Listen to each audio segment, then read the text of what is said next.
Hello, नमस्कार मेरे प्रिय विद्यार्थी एंड मेरे सभी यूट्यूब फैमिली। आप सभी का मेरे स्मार्ट बायोलॉजी क्लासेज में स्वागत है।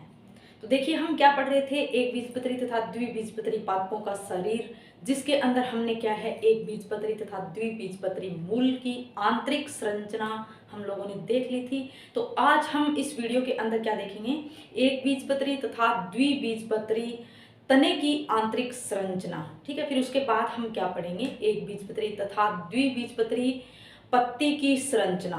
ठीक है, फिर हमारा एक छोटा सा टॉपिक रहता है द्वितीयक वर्दी। उसके बाद ये टॉपिक हमारा क्या है, कंप्लीट हो जाएगा। ठीक है, तो चलिए आज हम देखेंगे एक बीजपत्री तथा द्विबीजपत्री तना क्या होता है तथा उसकी आंतरिक संरचना कैसी होती है। ठीक है, तो सबसे पहले हम देखते हैं द्विबीजपत्री तना। कहने का मतलब है कि जो द्विबीजपत्री पादप होते हैं उसके तने की आंतरिक संरचना कैसी होती है। ठीक है, तो देखो ये यहाँ दिखाया गया है आंतरिक संरचना का डायग्राम। ये कैसा है, किस तरह से, इसको सबसे पहले समझने से पहले आपको वो चीज समझना जरूरी है कि ये कौन सा भाग है या कहाँ से लिया गया है। ठीक है, फिर ही आपको समझ में आएगा। प्रैक्टिकली तौर से यदि देखकर हम करें ना, तो वो चीज़ सबसे ज़्यादा स्थायी रहती है। मैं हर बार यही बोलती हूँ कि आप प्रैक्टिकली तौर पे देखा करो कि यदि एक तने को काटा तो उसका ऐसा किस भाग से या कौन सा हिस्सा दिखाई दे रहा है। ठीक है, तो मैं बता देती हूँ किस तरह से, कि जैसे मैंने ये क्या लिया, ये एक तना है। ठीक है, इस तने का मैंने क्या ले लिया, अनुप्रस्थ भाग काट लिया। ठीक है, क्या काट लिया, अनुप्रस्थ भाग काट लिया। अनुप्रस्थ भाग काटने पर ये, इसको जैसे ये है, ये क्या है, तना है, इसका मैंने बीच से आधा हिस्सा काट लिया। और काटने के बाद में क्या है, इसको ऐसे दिखाऊं, कैसे, इस तरह से दिखाऊं, तो ये कैसा दिखाई देगा, गोल दिखाई देगा। कैसा दिखाई देगा, गोल दिखाई देगा। ठीक है, अब देखो, अब कहोगे कि मैडम आपने गोल यहाँ दिखा रहा है लेकिन ये गोल थोड़ी ना दिख रहा है। सही बात है, लेकिन क्या है, मैंने इस पूरे गोल भाग को नहीं लिया है, मैंने क्या किया है, एक पीस को लिया है, इसके एक टुकड़े को लिया है। जैसे क्या किया मैंने, इसका भी एक मैंने क्या कर लिया, एक टुकड़ा कर लिया, और इस तरह से इस टुकड़े को अलग करके मैंने ये दिखाया है। ठीक है, इस तरह से ये टुकड़ा काट कर ये मैंने यहाँ इसके अंदर दिखाया है, और इसके अंदर क्या क्या पाया जाता है वो हम अब देखेंगे। ठीक है, तो देखिए, हमने देखा था कि तना हो चाहे मूल हो, उसके जो सबसे बाहरी लेयर होती है वो क्या होती है, बाह्य त्वचीय उत्तक तंत्र होता है। वो क्या होता है, बाह्य त्वचीय उत्तक तंत्र होता है। ठीक है, तो देखिए, एक मूल तथा एक तने की बाह्य त्वचीय उत्तक तंत्र के अंदर क्या अंतर है वो भी हम देख लेते हैं। कि मूल के अंदर हमने क्या पढ़ा था, कि मूल की जो बाह्य त्वचीय उत्तक तंत्र थी उसके ऊपर मूल रोम पाए जा रहे थे, और क्या पाए जा रहे थे, रंध्र पाए जा रहे थे, नहीं पाए जा रहे थे, और क्यूटिकल पाई जा रही थी, नहीं पाई जा रही थी। ठीक है, क्योंकि मूल के अंदर मैंने बताया था कि मूल के अंदर क्या होता है, जल का अवशोषण किया जाता है। तो क्या रंध्रों की आवश्यकता होगी, नहीं, रंध्र क्या करते हैं, जल की हानि करवाते हैं, जल को बाहर निकालते हैं। ठीक है, तो ये इस तने के अंदर, इस तने के अंदर क्या है, रंध्र पाए जाते हैं, और क्या पाए जाते हैं इसके अंदर, क्यूटिकल की परत पाए जाते हैं। ठीक है, अब देखो, अब एक जो मैंने पहले भी किसी बच्चे ने मेरे से क्वेश्चन पूछा था कि मैडम बताइए कि हमने क्या देखा था, एक परण थी। ठीक है, इस परण की सबसे बाहरी परत क्या थी, बाह्य त्वचा, और इसके ऊपर क्या पाए जा रहे थे, छोटे छोटे छोटे रंध्र पाए जा रहे थे। ठीक है, और मैंने क्या कहा कि यदि जो मृतस्थलीय मृदभिद जो पादप है या मृतलीय क्षेत्र में जो पादप पाए जाते हैं वहां जल की कमी होती है, उस जल को बचाने के लिए क्या है, इन रंध्रों पर क्या आ जाती हैं, एक मोम की लेयर आ जाती है, जिसको हमने क्या नाम दिया था, क्यूटिकल नाम दिया था। ये मैंने इससे पिछले लेक्चर के अंदर बताया था। तो वही किसी ने पूछा था, वो आज मैं बता देती हूँ कि यहाँ जो लेयर पाई जाती है, और रंध्र का क्या काम होता है, रंध्र का काम होता है कि जल को बाहर निकालना। ठीक है, जल की हानि करवाना तथा गैसों का आदान प्रदान करवाना। ठीक है, चलो ये तो बात हुई कि जल पानी की कमी थी पादप के अंदर, इसलिए पानी को बाहर निकालने की आवश्यकता नहीं है। लेकिन गैसों का आदान प्रदान तो जरूरी है ना एक पादप के लिए, क्योंकि प्रकाश संश्लेषण की क्रिया हो रही है, श्वसन की क्रिया हो रही है, तो इसको कार्बन डाइऑक्साइड तथा ऑक्सीजन की आवश्यकता है। तो वो कहाँ से आएगी? जब रंध्र ही बंद हो गए तो वो कहाँ से आएगी? तो देखो वो फिर क्या है, जो आपका तना है, जैसे यहाँ क्या है, तना है, इस तने की त्वचा की बाह्य त्वचा पर क्या पाए जाते हैं? छोटे छोटे छिद्र पाए जाते हैं, और इन जो तने की त्वचा पर जो रंध्र पाए जाते हैं उनको बोला जाता है वात रंध्र। उनको क्या बोला जाता है? वात रंध्र। और वात रंध्र का क्या कार्य होता है कि ये क्या करते हैं? गैसों का आदान प्रदान करवाते हैं। ठीक है, ये क्या करवाते हैं? गैसों का आदान प्रदान करवाते हैं। ठीक है, आई बात समझ? अब देखो, अब हम इनका एक एक पॉइंट देखते हैं। मैंने क्या कहा था कि आपको चाहे मूल हो, चाहे तना हो, चाहे पर्ण हो, तीनों के अंदर वो ही तीनों तीन तीन ऊतक तंत्र पढ़ने हैं। क्या पढ़ने हैं आपको? तीन तीन ऊतक तंत्र। कौन कौन से? बाह्य त्वचीय ऊतक तंत्र, फिर आपका कौन सा है जो आपका भरण ऊतक तंत्र हो गया, फिर उसके बाद क्या है? सहवन ऊतक तंत्र। ठीक है, बाह्य त्वचा ऊतक तंत्र की तो एक लेयर होती है, और बाकी इसके जो क्या है, रंध्र है या उसके अंदर बाह्य त्वचीय उपांग, ये चीज पढ़ेंगे। उसके बाद जो भ्रण ऊतक तंत्र है उसके अंदर मैंने क्या बताए थे? तीन भाग पढ़ने हैं। कौन कौन से? वलकुट, उसके बाद क्या है? परिरम और मज्जा। ठीक है, इसी तरह से सहवन ऊतक तंत्र के अंदर क्या पढ़ना है? जाइलम तथा फ्लोएम। ये तीनों के तीनों भ्रण ऊतक तंत्र तथा इनके भाग सभी हम जड़ है, तना है, पर्ण सभी के अंदर पढ़ेंगे। ठीक है, कि कौन से जो भाग है किस कोशिकाओं से बने होते हैं। ठीक है, जो सरल स्थायी ऊतक हम लोगों ने देखा था, पेरेनकाइमा, स्क्लेरेनकाइमा और आपका कोलेनकाइमा, इन्हीं की कोशिकाओं से मिलकर ये ऊतक तंत्र बने होते हैं। ठीक है, तो चलिए हम देखते हैं पॉइंट टू पॉइंट। सबसे पहला ऊतक तंत्र आता है बाह्य त्वचीय ऊतक तंत्र। तो एक द्विबीजपत्री तने के अंदर बाह्य त्वचा कैसी होती है, या बाह्य त्वचीय ऊतक तंत्र कैसा होता है, तो देखते हैं कि इसके अंदर क्या पाया जाता है। इस बाह्य त्वचीय ऊतक तंत्र के अंदर क्या पाया जाता है? बाह्य त्वचा रोम पाए जाएंगे। क्या पाए जाएंगे? त्वचा रोम, जिसको हमने क्या नाम दिया था? ट्राइकोम। ठीक है, ट्राइकोम और मूल रोम में क्या अंतर था कि मूल रोम क्या थे? एक कोशिकीय थे, और क्या थे? अशाखित थे। लेकिन यहाँ क्या है? यहाँ जो त्वचा रोम है वो क्या है? बहुकोशिकीय होते हैं और शाखित भी हो सकते हैं। एक याद करो, हमने मूल में क्या पढ़ा था कि जो एक कोशिका जो मूल रोम बना रही थी उसको हमने क्या नाम दिया था? ट्राइकोब्लास्ट। याद रखना इंपॉर्टेंट है। ठीक है, तो अब देखिए, अब आगे हम देखते हैं कि त्वचा एकल स्तर होती है, त्वचा रोम उपस्थित होते हैं। त्वचा रोम उपस्थित होते हैं कौन से? जो यहाँ जो मिल रहे हैं त्वचा रोम, जिसको क्या बोला जाता है? ट्राइकोम। ट्राइकोम और ट्राइकोब्लास्ट में अंतर याद रखना। ट्राइकोम किसे कहते हैं? त्वचा रोम को कहा जाता है, और ट्राइकोब्लास्ट किसे कहा जाता है? कि जो मूल रोम होते हैं, जो एक विशेष प्रकार की कोशिका होती है जो क्या मूल रोम का निर्माण करती है, उसी कोशिका को क्या कहा जाता है? ट्राइकोब्लास्ट कहा जाता है। ठीक है, अब देखिए, ये होता है हमारा मूल रोम त्वचा, यानी त्वचा रोम उपस्थित, मूल रोम तो सॉरी मूल के अंदर पाए जाएंगे। अब देखो इसके ऊपर क्या है? क्यूटिकल की परत उपस्थित होगी। हमने क्या मूल के अंदर क्यूटिकल पाई जाती है? नहीं। क्यों? क्योंकि मूल में जहां जल की हानि नहीं होगी तो उसको रोकने की कहां जरूरत होगी। ठीक है, वात रंध्र क्या होंगे? उपस्थित होंगे।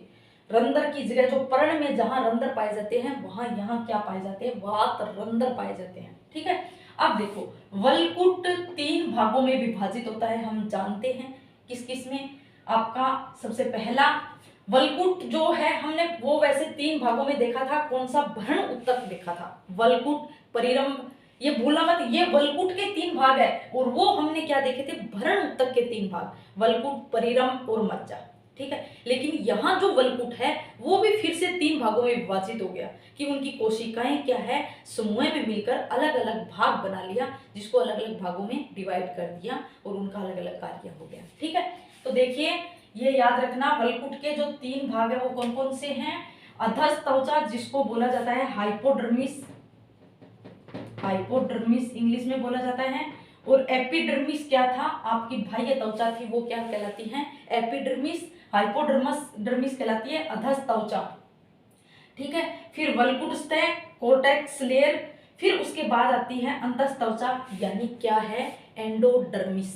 अब याद करो मूल में इसमें से कौन सी लेयर पाई जाती थी, एक तो आपकी क्या थी, वलकुट बना रही थी, उसके बाद क्या पाई जाती थी, अंतिम वलकुट की जो अंतिम सतह थी वो क्या थी, अंतःत्वचा थी। लेकिन यहाँ क्या है, यहाँ कुछ अलग है कि वलकुट ही 3 भागों में विभाजित हो गया। एक तो जो अंतःत्वचा है वो पाई जाती है और बाकी ऊपर 2 और परत बना ली, ठीक है। वलकुट की ही जो कोशिकाएं थी वो डिवाइडेशन होगी, किस तरह से कि अधःत्वचा है वो क्या है, 2-3 लेयर पाई जाती है। जो बाह्य त्वचा है उसके नीचे, जैसे मैंने ये क्या है ब्लैक कलर से दिखाई है, ये ठीक है, 1 2 3, ये 3 लेयर दिखाई है। किसी में 2 होती है, किसी किसी तनों में, और किसी किसी तनों में 3 लेयर भी पाई जाती है। तो इसकी स्तर कितनी होगी, 2 से 3 स्तर होगी, किसकी, हाइपोडर्मिस की, किसकी, हाइपोडर्मिस की। कितनी लेयर है, 3। अब देखो क्या यहाँ याद रखने वाली बात क्या है कि इनकी कोशिकाएं कैसी होगी, गोलाकार, जो मैंने गोलाकार दिखाई है। इसकी कोशिकाएं कैसी होती है या किस प्रकार की कोशिकाएं होती है, तो याद रखना ये कैसी होती है, कोलेनकाइमा यानी मर्दूतक कोशिकाएं। अधःत्वचा की कोशिका कैसी होती हैं, कोलेनकाइमा, कोलेनकाइमा प्रकार के उत्तक की बनी होती हैं, ठीक है। अब देखो, अब जो कोलेनकाइमा है हमने वहां उसके कार्य में पढ़ा था, वो क्या करता है, यांत्रिक सहारा प्रदान करता है। तो यहाँ भी ये जो कोलेनकाइमा है, ये कोशिकाएं क्या कार्य कर रही है, यांत्रिक सहारा प्रदान कर रही है, ठीक है। फिर देखते हैं हम वलकुट स्थय, इसका 3 वलकुट के जो 3 भाग है उसका दूसरा भाग हम देखते हैं, वलकुट स्थय जो क्या होती है। अब देखो ये बहुस्तरीय, जैसे मैंने देखो ये ब्लू कलर से दिखाई है, कई स्तर दिखाई है, 5-6 स्तर दिखाई है, यानी बहुस्तरीय होती हैं। और ये क्या याद रखने वाली बात है कि इसकी जो कोशिकाएं, ये जो कोशिकाएं हैं वो कैसी है, पेरेनकाइमा की कोशिकाएं हैं, पेरेनकाइमा की कोशिका, ठीक है।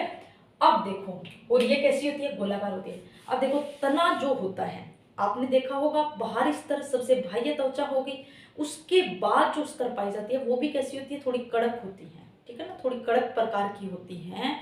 वो क्या कहलाती है, क्योंकि वो कोलेनकाइमा होती है, वो कैसी होती है, कोलेनकाइमा की होती है।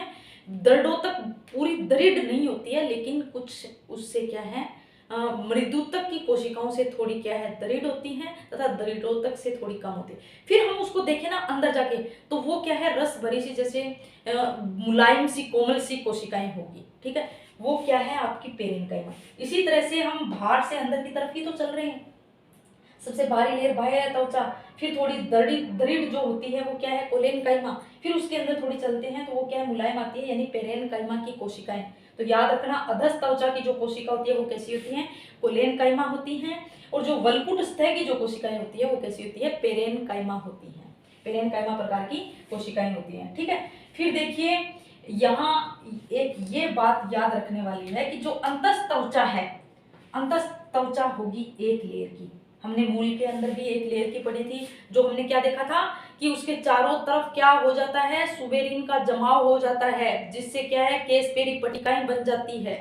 यहाँ ऐसा सिस्टम नहीं है, यहाँ क्या है, यहाँ और यहाँ हमने क्या देखा, अधःत्वचा और वलकुट की सतह में हमने क्या देखा था कि इनकी कोशिकाएं गोलाकार थी, लेकिन यहाँ ये कोशिकाएं क्या है, अपना रूप चेंज कर लेती है, कैसी दिखाई दे रही है, नलिकाकार, नली के समान, ठीक है, नलिकाकार है। और इसके बीच में क्या भर जाता है, स्टार्च भर जाता है, ठीक है, क्या भर जाता है, स्टार्च भर जाता है।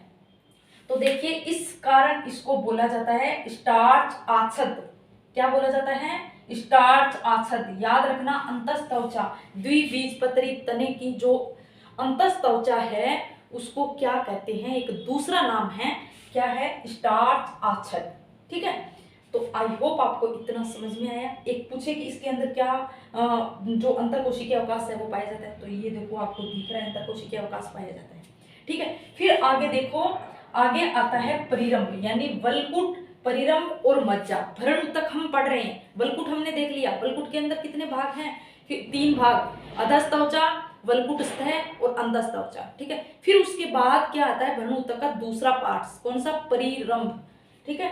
तो देखिए परिरंभ क्या है, यानी अंतःत्वचा, ये जो हमने क्या देखी थी, अंतःत्वचा, और इसके बाद यहाँ नीचे क्या है, ये देखो, ये मैंने दिखाया नीले कलर से, फ्लोएम।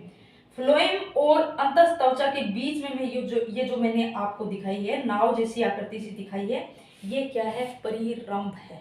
ये क्या है, परिरंभ है।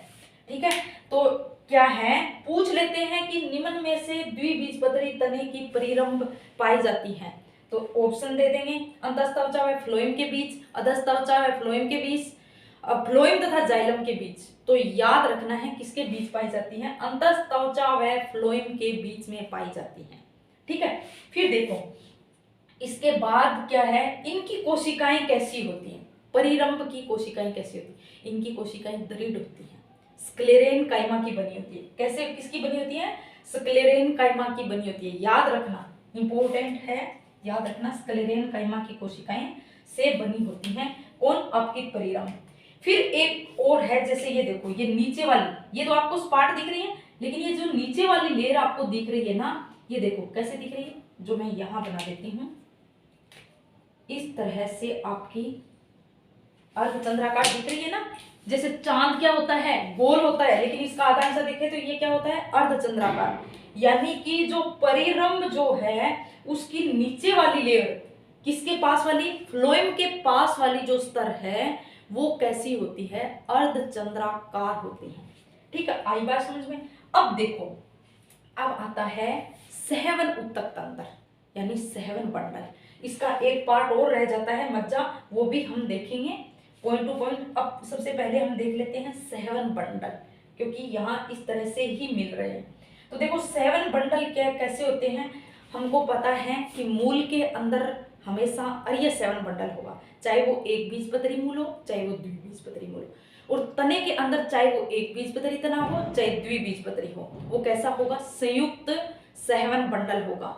ठीक है, संयुक्त सेवन बंडल किसमें पाया जाता है, तने में पाया जाता है, तथा अर्य सेवन बंडल किसमें पाया जाता है, मूल में पाया जाता है। ठीक है, तो इसके अंदर भी हमने संयुक्त सेवन बंडल के भी हमने दो प्रकार पढ़े थे, कौन कौन से, एक खुले प्रकार का तथा एक क्या था, बंद प्रकार का था। ठीक है, तो चलिए हम देखते हैं इसके अंदर खुले प्रकार में कैसा था, यानी कि जो आपका इस तरह से क्या था, ये क्या था आपका जाइलम, और ये ऊपर क्या था, फ्लोएम। तो इन जाइलम तथा फ्लोएम के बीच में क्या घुस गया था, आपकी एधा यानी कैम्बियम घुस गई थी, जिससे इनके दोनों के दरवाजे क्या हो गए थे, खुले हो गए थे। ठीक है, यानी कि ये एधा आ गई तो इन दोनों के दरवाजे क्या हैं, खुले हैं, इसलिए इसको खुले प्रकार का कहा। ठीक है, लेकिन जो आपका एक बीजपत्री तना है उसके अंदर ऐसी एदा नहीं पाई जाती हैं, और क्या हो जाता है, एक साथ सटे हुए होते हैं, ऐसे इस प्रकार को क्या कहते हैं, बंद प्रकार का संयुक्त सेवन बंडल। ठीक है, तो अब हम देखते हैं आगे जाइलम। तो जाइलम क्या है, मध्यादि दारुक होते हैं। हमने देखा था मूल के अंदर क्या था, जाइलम किस प्रकार का था, आपका बाह्य आदि दारुक। जाइलम कैसा था, बाह्य आदि दारुक था। बाह्य आदि दारुक का क्या अर्थ है, यानी कि जो प्रोटोजाइलम है वो कहाँ होगा, परिधि की तरफ होगा, यानी सबसे पहले बनने वाला प्रोटोजाइलम बाहर की तरफ बनेगा, तो प्रोटोजाइलम कहाँ होगा, परिधि की तरफ होगा, तथा मेटाजाइलम कहाँ होगा, अंदर केंद्र की तरफ। लेकिन तने में ऐसा नहीं होता है, तने में क्या होता है, मध्यादि दारुक, यानी कि केंद्र की तरफ क्या बनेगा, प्रोटोजाइलम, तथा परिधि की तरफ क्या बनेगा, मेटाजाइलम बनेगा। ठीक है, तो फिर हम देखते हैं कि जैसे मूल के अंदर हमने क्या देखे कि जो द्विबीजपत्री मूल थी उसमें सेवन बंडल यानी जाइलम तथा फ्लोएम मिलकर जो बंडल बना रहे थे वो कैसे पाए, कितनी संख्या में कितने पाए जाते थे, 2 से 4। जो एक बीजपत्री मूल थी उसमें 6 या 6 से अधिक। लेकिन यहाँ तने में ऐसा नहीं पाया जाता है। तने में कैसा पाया जाता है कि तने के अंदर आपका बहुत सारी संख्या में होता है, यानी बहुत संख्या में होता है। उनकी व्यवस्था कैसी होती है, तो छल्ले के रूप में, जैसे मैं यहाँ बता देती हूँ। ये क्या है, मैंने यहाँ काट के और इसका गोल वाला भाग लिया, ठीक है, गोल वाला भाग लिया और इसका ये इतना भाग लिया, ये इतना भाग लिया, यानी ये चारों तरफ क्या है, यहाँ ये वलकुट की स्तर बनी हुई है, ठीक है। फिर वलकुट अधस्तवचा आ गई, फिर वलकुट स्तर, फिर अंतस्तवचा, और इसके बाद परिरंभ और फ्लोएम तथा जाइलम इस तरह से व्यवस्थित है। ये मैंने एक काट के लिया। इसी तरह से दूसरा पीस, तीसरा, इस तरह से जितने पीसों से ये मिलकर बना है वो है पीस का मतलब है जो टुकड़ों में हम कितने टुकड़ों में बांट सकते हैं। तो इस तरह से ये देखो आपका, ये मैंने क्या बनाया है, यहाँ 7 बंडल बनाए। ये मैंने क्या बनाए हैं, 7 बंडल बनाए हैं गोल गोल। तो ये गोल गोल बंडल इस तरह से ये देखेंगे तो एक रिंग के रूप में दिखाई देंगे, एक छल्ले के रूप में दिखाई देंगे। तो ये किस तरह से व्यवस्थित होते हैं, छल्ले के रूप में व्यवस्थित होते हैं। अब हम देखते हैं जो हमारा भरण ऊतक का एक भाग बचता है मज्जा। मज्जा यानी जिसको क्या कहते हैं, पित्त कहते हैं। ठीक है, ये क्या होती है, बड़ी तथा स्पष्ट होती है। ये कैसी होती है, बड़ी तथा स्पष्ट होती है। और कौन सी कोशिकाओं से मिलकर बनी होती है, तो पेरेनकाइमा की कोशिकाओं से मिलकर बनी होती है। ठीक है, आपको क्या याद रखना है, इस तरह से जो हमने क्या उत्तक तंत्र पढ़े थे वैसे ही देखना है, चाहे वो मूल हो, चाहे आपका तना हो, चाहे आपकी परण हो। यानी सबसे पहले बाह्य त्वचीय उत्तक तंत्र। तो बाह्य त्वचीय उत्तक तंत्र के अंदर इसमें क्या पाया जाता है, मूल के अंदर क्या पाया जाता है, तने में क्या पाया जाता है। ठीक है, फिर हम आते हैं भरण उत्तक तंत्र। भरण उत्तक तंत्र के अंदर क्या होता है, वलकुट, परिरंभ और मज्जा। यहाँ जो द्विबीजपत्री तना है उसमें वलकुट भी फिर क्या है, 3 भागों में विभाजित होता है, वो देख लेंगे, अधस्तवचा, वलकुटस्थय और अंतस्तवचा। फिर उसके बाद आपको क्या देखना है, परिरंभ देखनी है। परिरंभ में इसमें क्या अलग विशेषता है कि लास्ट लेयर है वो क्या है, अर्धचंद्राकार बनी होती हैं। और इनकी कोशिकाएं जो होती है वो कैसी होती है, स्क्लेरेनकाइमा की होती है। बाकी जो अधस्तवचा है वो कोलेनकाइमा की, वलकुटस्थय की जो है पेरेनकाइमा की। और याद रखना कि इनकी जो कोशिकाएं हैं दोनों की वो कैसी होती है, गोलाकार आकृति की। और ये जो कोशिकाएं दिख रही है अंतस्तवचा, ये कोशिकाएं कैसी होती हैं, आपकी नलिकाकार होती हैं। ठीक है, फिर देखिए इस तरह से फ्लोएम तथा जाइलम के बीच में क्या पाई जाती है, कैम्बियम पाई जाती है। कैम्बियम क्या करती है, द्वितीयक वृद्धि करती है, जो हम आगे पढ़ेंगे द्वितीयक वृद्धि क्या होती है। अब आप यहाँ इतना याद रखो बस, कैम्बियम क्या करती है, द्वितीयक वृद्धि करती है। ठीक है, फिर आपको जाइलम का मेटाजाइलम और प्रोटोजाइलम कौन सी कंडीशन में पाया जाता है वो भी याद रखना है, यानी मध्याधितरक होता है। तो अब आपको इनको याद कैसे करना है वो मैं एक छोटी सी ट्रिक या एक छोटा सा तरीका बता देती हूँ कैसे याद करना है। कि आपको सिर्फ डायग्राम देखना है। सबसे पहले ये पढ़ लिया, पढ़ने के बाद आपको अच्छा सा डायग्राम बना लेना है ये। ठीक है, 2 मिनट का काम है, कुछ नहीं। आप लेयर बनाना इसके बीच में, ऐसे नहीं कि जरूरी एकदम गोल गोल बनाए, जो आपसे बन रही है वैसे बना लेना। फिर उसके बाद में पूरे नाम लिख देना है। एक साइड ये बना लिया, एक साइड आपको एक साइड द्विबीजपत्री, एक साइड एक बीजपत्री। जैसे जैसे विशेषता दिख रही है आप लिखते जाओ।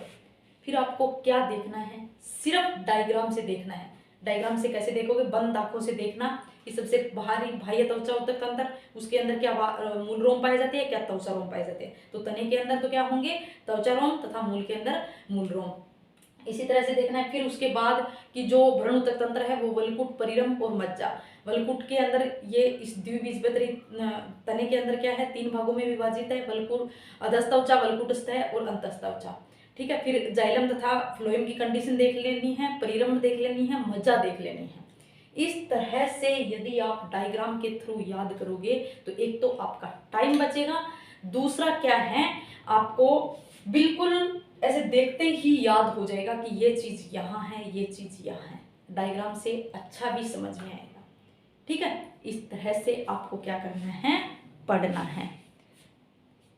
फिर हम देखते हैं एक बीजपत्री तना। फिर हम क्या देखते हैं, एक बीजपत्री तना। तो देखो जो एक बीजपत्री तना है वो द्विबीजपत्री तने से किस प्रकार से अलग है या अंतर कौन से हैं। तो हमने क्या देखा था, मूल के अंदर तो सेम सेम थे, 3 ही अंतर थे। लेकिन यहाँ क्या है, लगभग पूरी आकृति ही इसकी भिन्न हो जाती है। वो कैसे हो जाती है कि बाह्य त्वचा जो है वो क्या है, बाह्य त्वचा में यहाँ क्या पाए जाते थे, त्वचा रोम पाए जाते थे। कहाँ, द्विबीजपत्री तने में। लेकिन एक बीजपत्री तने में ट्राइकोम नहीं पाए जाते हैं, बाकी आपके रंध्र क्यूटिकल पाए जाएंगे। ठीक है, फिर उसके बाद देखो जो अधस्तवचा है, अधस्तवचा हमने कहाँ देखी थी, जस्ट बाह्य त्वचा के नीचे अधस्तवचा देखी थी जो 3 लेयर में बनी हुई थी। वो क्या है, यहाँ किससे बनी हुई थी, कोलेनकाइमा से। कोलेनकाइमा कहें तो आपका क्या है, स्थूल कोणोतक। ठीक है, स्थूल कोणोतक से बनी थी। लेकिन यहाँ क्या है, आपकी दृढ़ोतक से बनी होती है। एक बीजपत्री तने की जो अधस्तवचा है वो किससे बनी होती है, स्क्लेरेनकाइमा से बनी होती है। ये अंतर याद रखना, पूछ लिया जाता है। ठीक है, अधस्तवचा। उसके बाद यहाँ हमने क्या पढ़ा था, वलकुटस्थय और अंतस्तवचा पढ़ी थी। ठीक है, लेकिन यहाँ क्या है, एक बीजपत्री तने के अंदर वलकुट, अंतस्तवचा, परिरंभ, मज्जा जैसी अलग विभेदित कोशिकाएं नहीं पाई जाती हैं। जैसे यहाँ तो हमने अलग अलग अंतर करके बताया था ना, वहाँ ऐसे अलग अलग नहीं है। जैसे ये लेयर में बने ना, यहाँ क्या होंगे, सीधे ही कोशिकाओं का ऐसे जाल पाया जाएगा, बिखरे हुए कोशिकाएं पाई जाएगी, तो हम उसमें अंतर नहीं कर सकते। तो इसलिए पूछा जाता है कि क्या एक बीजपत्री तने के अंदर परिरंभ मज्जा और आपकी वलकुट सतह और अंतःत्वचा स्पष्ट रूप से दिखाई देती है, या ये इन भागों में विभेदित होती है? तो आपका आंसर होना चाहिए नहीं। ये क्या है, ये कोशिकाएं जो भ्रूण ऊतक बोल सकते हैं कि भ्रूण ऊतक की कोशिकाएं जो है वो क्या है, बिखरी रहती हैं। ये वलकुट, परिरंभ, मज्जा, अंतःत्वचा में विभेदित नहीं होती हैं। ठीक है, अब देखो इनकी कोशिकाएं कैसी होती है, तो पेरेनकाइमा प्रकार की कोशिकाएं होती है। या तो हमने क्या है अलग अलग प्रकार पढ़े थे कि जो वलकुट सतह की पेरेनकाइमा की थी, और आपकी परिरंभ की कैसी थी, स्क्लेरेनकाइमा की थी, और जो आपकी अंतःत्वचा की हमने देखी थी नलिकाकार यानी स्टार्च से आच्छादित थी। ऐसा यहाँ अंतर नहीं पाया जाता है। यहाँ सिर्फ क्या है, पेरेनकाइमा की कोशिकाएं जैसे ये दिखाया मैंने, बाह्य त्वचा वैसी है, तो मूल रोम त्वचा रोम नहीं दिखाया क्योंकि इसमें त्वचा रोम नहीं पाए जाते हैं। ठीक है, अधस त्वचा की जो ये 3 लेयर बताई है मैंने, ये देखो यहाँ दिखा रखी है। अंतर क्या है कि यहाँ स्क्लेरेनकाइमा की कोशिकाएं होती हैं। अधस त्वचा की कोशिका जो है कैसी होती है, स्क्लेरेनकाइमा, लेकिन वहां क्या पाई जाती थी, आपकी कोलेनकाइमा की बनी हुई जो अधस त्वचा है वो पाए जाते थे। ठीक है, क्या यहाँ मैंने अंतर अलग बताया कि वलकुट सतह कौन सी है, अंतःत्वचा कौन सी है, परिरंभ कौन सी है, मज्जा कौन सी है? नहीं दिखाया ना। क्यों? क्योंकि यहाँ जो सभी के सभी पेरेनकाइमा की कोशिकाएं क्या है, ऐसे बिखरी पड़ी है, अलग अलग अंतर ही नहीं कर सकते जो बिखरी हुई है उसमें। ठीक है, तो बिखरी पड़ी है तो अंतर नहीं कर सकते, इसलिए ये क्या है, ये जो भ्रूण ऊतक है इसको हम भ्रूण ऊतक बोलेंगे। भ्रूण ऊतक पेरेनकाइमों का बना होता है। ठीक है, फिर देखो, फिर आता है सहवन बंडल। सहवन बंडल आपको दिख रहा होगा यहाँ, देखिए जैसे ये एक मैंने यहाँ दिखा देती हूँ। ये क्या है, सबसे अंदर का जो है वो आपका क्या है,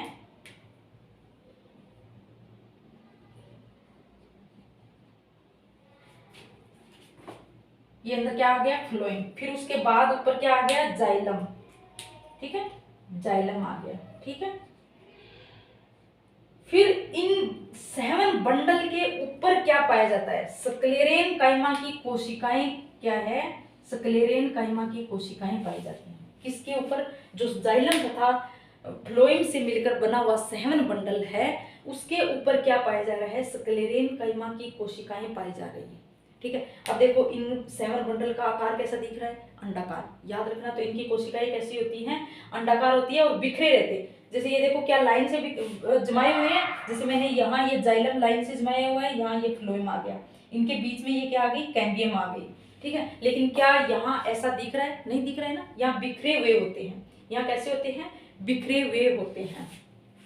तो देखो और क्या अंतर है यहाँ कि इनके जो बिखरे हुए हैं, जो क्या है उसके अंदर क्या है, केंद्र की तरफ जो होगा वो सहवन बंडल कैसा होगा, आकार में बड़ा होगा तथा संख्या में क्या होगा, कम होगा। लेकिन जो प्रीति की तरफ जो सहवन बंडल होगा वो क्या होगा, छोटा होगा तथा आकार में छोटा होगा तथा संख्या में क्या होगा, ज्यादा होगा। याद रखना, प्रीति की तरफ छोटा तथा संख्या में बड़ा, केंद्र की तरफ बड़ा तथा संख्या में कम। ठीक है, फिर देखो ये मैंने बता दिया था कि इनके चारों तरफ क्या होती है, स्क्लेरेनकाइमा की कोशिकाएं आवरण बना लेती है। स्क्लेरेनकाइमा को दृढ़ोतक कहा जाता है कि दृढ़ोतक के आवरण से ये घिरी रहती है। ठीक है, अब देखो, अब ये है इम्पोर्टेंट और नीट के अंदर पूछा भी गया और पूछा भी जा सकता है, आगे भी आपके लैब असिस्टेंट में भी पूछा जा सकता है। कैसे कि फ्लोएम में हमने क्या देखे थे कि फ्लोएम जो है वो 4 प्रकार की कोशिकाओं से मिलकर बने थे। कौन कौन से, चावनी नलिका, सह कोशिका, फ्लोएम पेरेनकाइमा और फ्लोएम दृढ़ोतक। ठीक है, तो यहाँ जो है इस एक बीजपत्री तने के अंदर क्या है, आपका फ्लोएम पेरेनकाइमा यानी फ्लोएम मृदुतक नहीं पाया जाता है। क्या नहीं पाया जाता है, फ्लोएम पेरेनकाइमा नहीं पाया जाता है। ये सबसे अलग है, तो जो अलग होता है वहां से पूछ लिया जाता है। ठीक है, तो यहाँ से पूछने के चांस है। तो आई होप आपको ये सभी का पूरा समझ में आया है। और मैंने कैसे बताया कि डायग्राम के थ्रू याद करो। ठीक है, ये पूरी थ्योरी है, उसका निचोड़ यहाँ आप डायग्राम में ले आओ। ठीक है, इसीलिए तो मैंने ये पूरे अच्छे से डायग्राम बना के आपको समझाया है। और डायग्राम के थ्रू याद रखोगे तो टाइम भी बचेगा और ज्ञान जो है वो स्थायी भी रहेगा।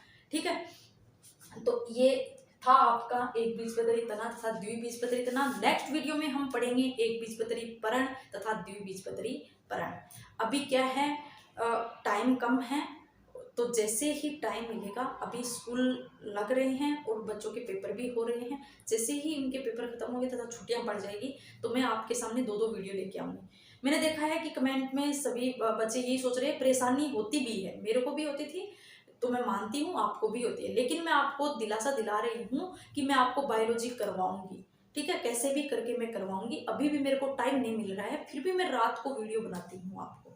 ठीक है, तो जैसे भी आ रहा है, इसलिए कि आपकी बायोलॉजी रुके नहीं। जैसे ही छुट्टियां पड़ेगी तो मैं आपको एक दिन के अंदर दो दो बायोलॉजी के वीडियो या फिर वो लंबा वीडियो बना के मैं आपको पूरा करवा दूंगी। अभी टाइम की पाबंदी है, बस इतना ही है। बाकी आप निश्चित रहो, बायोलॉजी के अंदर क्या है, आप सिर्फ इतना पढ़कर, जो मैं करवा रही हूँ इतना पढ़ लोगे तो भी आपके क्या है, उसके अंदर एग्जाम के अंदर क्वेश्चन आ जाएंगे। लेकिन एक बात कहूंगी कि एक बार पढ़ने से कुछ नहीं होगा। यदि आप सोचोगे कि मैडम जो पढ़ा रहे हैं एक एक बार वीडियो देखा तो हो गया, नहीं, आपको बार बार दोहराना पड़ेगा। बार बार दोहराओगे, बार बार प्रयास करोगे, तभी आपके ज्ञान स्थायी हो सकेगा और तभी आपको ऐसे लगेगा कि हाँ याद है, और एग्जाम में क्वेश्चन भी कर पाओगे। ठीक है, यदि आप सोच रहे हो कि एक वीडियो देखने के बाद फिर वो नेक्स्ट वीडियो देखें तो उतना ही टाइम लगता है, तो क्या है, आप इनके जो सेटिंग में जाकर वहां दुगनी स्पीड से देख सकते हो, या फिर जो आप अस्थायी नोट्स बना रहे हो उसके अंदर रीडिंग मार लो एक दो दिन से, एक दो दिन से। ठीक है, इसी तरह से आपको दोहराना पड़ेगा। याद रखो, जो आज हम पढ़ रहे हैं उससे 4-5 दिन पहले जो पढ़ा, क्या अब वो याद आ रहा है? नहीं आ रहा ना। उससे मैं उठाकर क्वेश्चन पूछूं तो आपके याद नहीं आएंगे। और आज जो मैंने पढ़ाया कैसा लग रहा है कि हाँ ये याद हो गया, अब हम नहीं भूलेंगे। लेकिन याद रखना, 3-4 दिन के बाद आप निश्चित भूल जाओगे। 3-4 दिन के बाद आपको वापिस से दोहराना पड़ेगा। ठीक है, यही गलती होती है बच्चों की, और इसी गलती के कारण वो पीछे छूट जाते हैं। वो क्या है, दौरान नहीं करते हैं, वो ये सोचते हैं कि ज्यादा से ज्यादा सिलेबस कवर किया जाए, और सिलेबस कवर करने के चक्कर में पीछे का भूलता जाता है, आगे का पढ़ता जाता है।